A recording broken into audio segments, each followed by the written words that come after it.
Welcome to Lost in Revision. All of our content is public domain, literature, fairy tales, and folklore. We look at stories through an irreverent and lighthearted lens in our discussion episodes, and our daily stories are a fun way to listen to the original versions in a short format that can fit into most people's schedules.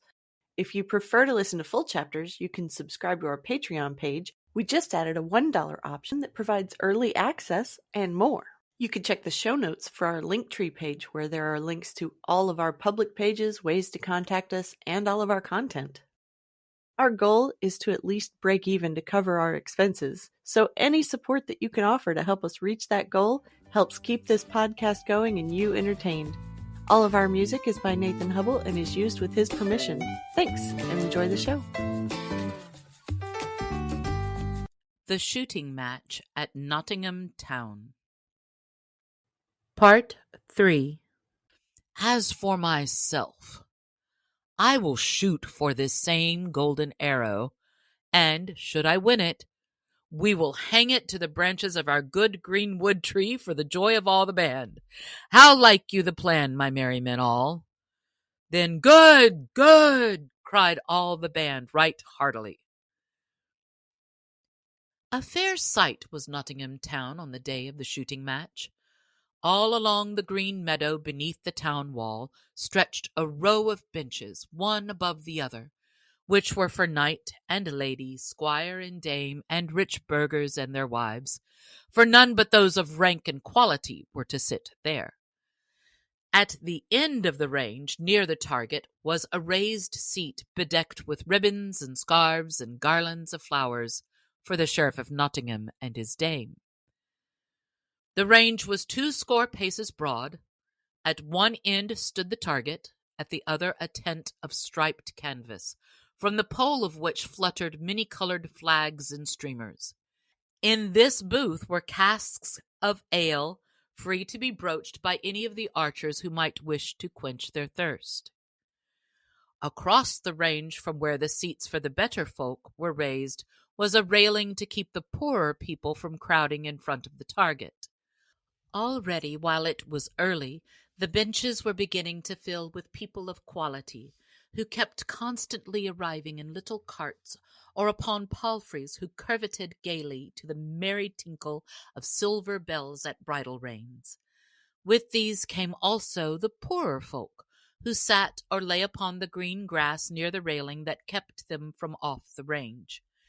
In the great tent the archers were gathering by twos and threes, some talking loudly of the fair shots each man made in his day, some looking well to their bows, drawing a string betwixt the fingers to see that there was no fray upon it, or inspecting arrows, shutting one eye and peering down a shaft to see that it was not warped, but straight and true, for neither bow nor shaft should fail at such a time for such a prize.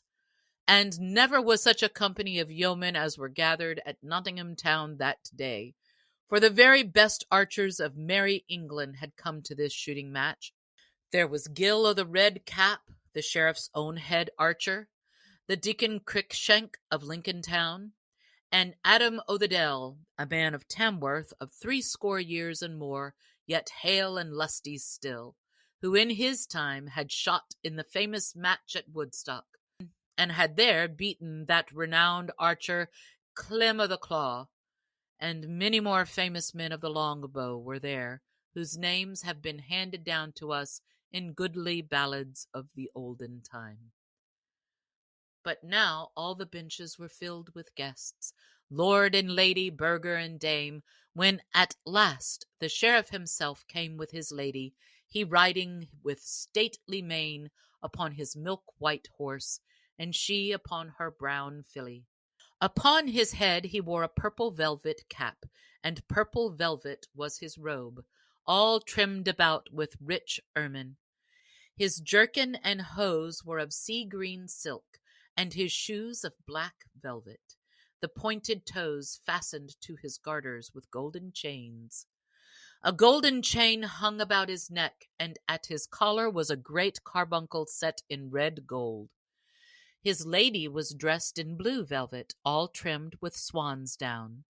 So they made a gallant sight as they rode along side by side, and all the people shouted from where they crowded across the space from the gentlefolk. So the sheriff and his lady came to their place, where men-at-arms with hauberk and spear stood about waiting for them. Then, when the sheriff and his dame had sat down, he bade his herald wind upon his silver horn, who thereupon sounded 3 blasts that came echoing cheerily back from the grey walls of Nottingham. Then the archers stepped forth to their places, while all the folks shouted with a mighty voice, each man calling upon his favourite yeoman. "Red Cap," cried some. "Crickshank," cried others. "Hey for the William o' Leslie," shouted others yet again, while ladies waved silken scarves to urge each yeoman to do his best. I hope you're enjoying the stories. We sure are enjoying creating this for you. If you go and sign up on Patreon, you can listen without having to hear me talking in the intro and outro. For only $3 a month, you get the full chapters as soon as I have them edited, and you have your own personal RSS feed with no interruptions. We just added a $1 option that provides early access and more. We also have an account with buymeacoffee.com if you want to support us that way. So check out our link tree in the show notes for all of the best ways to get in touch and support the show. There's a lot more waiting for us all at the end of the road.